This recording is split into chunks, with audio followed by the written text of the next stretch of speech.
যা গার্বেজ বেড়ায় কলকাতাতে শুধু ওইটা করে ফেলে দিয়ে এলেই না ঢাকা পড়ে যাবেন আপনি। এই তিক্ততাকে কাজে লাগিয়ে পশ্চিমবঙ্গে ভোট বাড়াতে ব্যস্ত হয়ে পড়েছেন বিজেপি নেতা শুভেন্দু অধিকারী। ডক্টর মোহাম্মদ ইউনূসের বিচার করবে শেখ হাসিনা। নতুন একটা কল রেকর্ডিং দেখলাম, 1.5 থেকে 2 মিনিটের একটা কল রেকর্ডিং। ওইখানে তিনি বলতেছেন, বর্তমান প্রেক্ষাপটে যে পরিস্থিতি সৃষ্টি হয়েছে সেই পরিস্থিতিতে মনে হচ্ছে দিন শেষে আওয়ামী লীগেরই বিজয় হবে।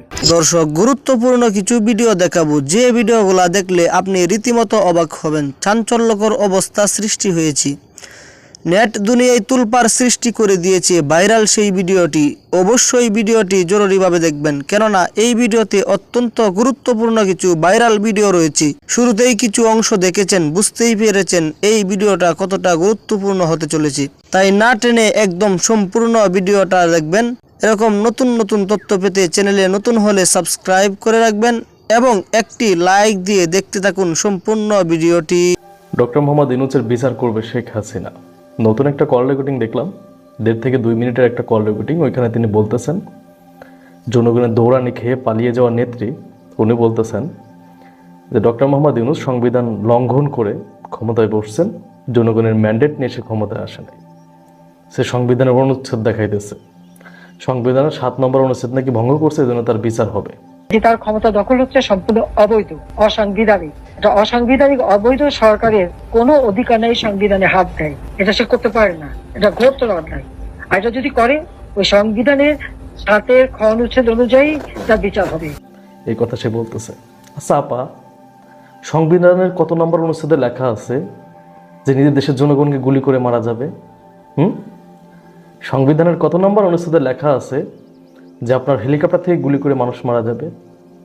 সংবিধানের কত নম্বর অনুচ্ছেদে আছে যে গুম করা যাবে, আয়না ঘরে রাখা যাবে? কত নম্বর অনুচ্ছেদে? এটা দেখাবেন। সংবিধানের কত নম্বর অনুচ্ছেদে আছে যে এত এত মানুষকে গুলি করে হত্যা করা? এটা দেখাবেন। যদি সংবিধানের কোনো অনুচ্ছেদে এটা লেখা না থাকে তাহলে অবশ্যই আপনার এই বিচারগুলো হইতে হবে। তারপরে আপনি ডক্টর মোহাম্মদ ইউনূসের বিচারের চিন্তা করেন, কারণ আপনি পালিয়ে যাওয়ার পরেই তো ডক্টর মোহাম্মদ ইউনূস আসছে। কিন্তু আপনি পালিয়ে যাওয়ার আগে কি করছেন সেগুলোর বিচার হবে না।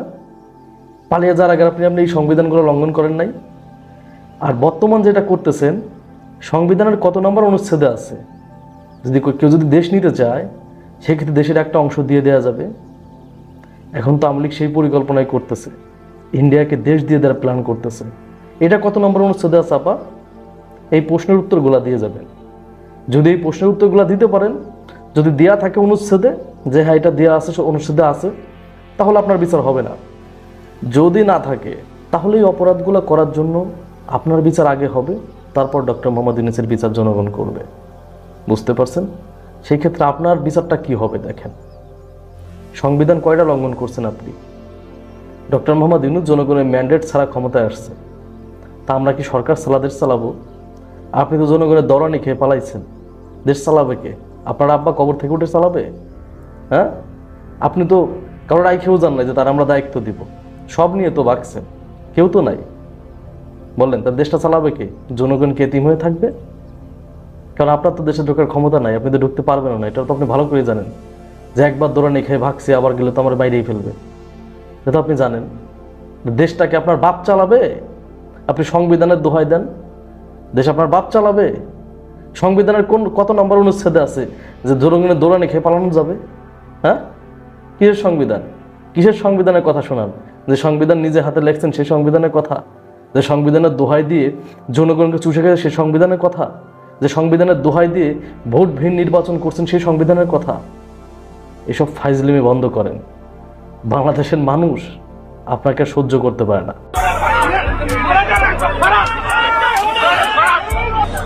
যা গার্বেজ বেড়ায় কলকাতাতে শুধু ওইটা করে ফেলে দিয়ে এলেই না ঢাকা পড়ে যাবেন আপনি। 5 আগস্ট ছাত্র জনতার তোপের মুখে হাসিনা সরকারের আকস্মিক পট পরিবর্তনের পর ভারত বাংলাদেশ সম্পর্ক অনেকটা তিক্ত। এই তিক্ততাকে কাজে লাগিয়ে পশ্চিমবঙ্গে ভোট বাড়াতে ব্যস্ত হয়ে পড়েছেন বিজেপি নেতা শুভেন্দু অধিকারী। ধারাবাহিকভাবে শুভেন্দু বাংলাদেশের বিরুদ্ধে হুঙ্কার দিয়ে যাচ্ছেন।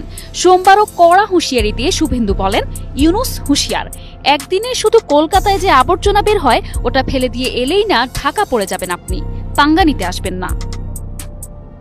ওই জনসভায় তিনি আরো বলেন, আমরা ঘোষণা করেছিলাম যে পেট্রাপোল সীমান্ত দিয়ে আজ বাণিজ্য বন্ধ থাকবে। আজ সকাল 6টা থেকে বাণিজ্য বন্ধ আছে, এটা 24 ঘন্টা চলবে। এটা ট্রেলার দেখিয়ে গেলাম। অত্যাচার বন্ধ না হলে এর পরের সপ্তাহে আমরা 5 দিন বন্ধ করব। তারপর 2025 সালে আমরা লাগাতার বন্ধ করে ওরা আলু পেঁয়াজ কিভাবে খায় সেটা দেখিয়ে দেব। আমাদের নাম ভারতবর্ষ। কথা হচ্ছে, নিজের দেশে শুভেন্দুরা পাত্তা পান না, সেখানে বাংলাদেশের অভ্যন্তরীণ বিষয়ে বাজেভাবে হস্তক্ষেপ করছেন কোন যুক্তিতে? জনপ্রিয়তা ধরে রাখতেই মূলত বাংলাদেশকে টার্গেট করছেন বিজেপির শুভেন্দু।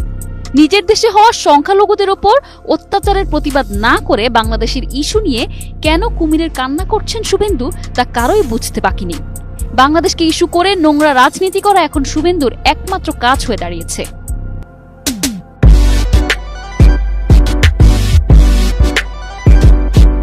পর্যবেক্ষকরা বলছেন, গত কয়েকটি নির্বাচনে বিজেপি পশ্চিমবঙ্গে সুবিধা করতে পারেনি।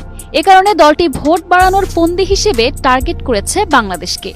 বাধ্য হয়ে শুভেন্দুর এই প্রতিযোগিতার সামিল হয়েছেন মুখ্যমন্ত্রী মমতা ব্যানার্জি। মমতা ব্যানার্জিও স্রোতে গা ভাসিয়ে দিয়ে সম্প্রতি দেশটির প্রধানমন্ত্রী মোদির প্রতি আহ্বান জানিয়েছেন বাংলাদেশে জাতিসংঘের শান্তিসেনা পাঠাতে পদক্ষেপ নিতে। এই অবস্থায় বাংলাদেশের পররাষ্ট্র উপদেষ্টা বলছেন, মমতা ব্যানার্জি কেন এমন বক্তব্য দিলেন আমরা জানি না। মমতা ব্যানার্জির বক্তব্য মমতা ব্যানার্জির ধরন হিসেবে দেখতে চাই। দর্শক, আপনারা তো সম্পূর্ণ ভিডিওটাই দেখলেন। এই ভিডিও সম্বন্ধে আপনার মহামূল্যবান মন্তব্য আমার এই কমেন্ট বক্সে জানিয়ে দিবেন। আর যদি আমার চ্যানেলে নতুন হয়ে থাকেন তাহলে চ্যানেলটিকে সাবস্ক্রাইব করে রাখবেন এবং পাশে থাকা বেল বাটনটি বাজিয়ে দিবেন। আপনারা ভালো থাকবেন, সুস্থ থাকবেন। দর্শক, তাহলে এই মুহূর্তে আমি বিদায় নিচ্ছি। দেখা হবে পরবর্তীতে কোনো ভিডিওতে। আসসালামু আলাইকুম।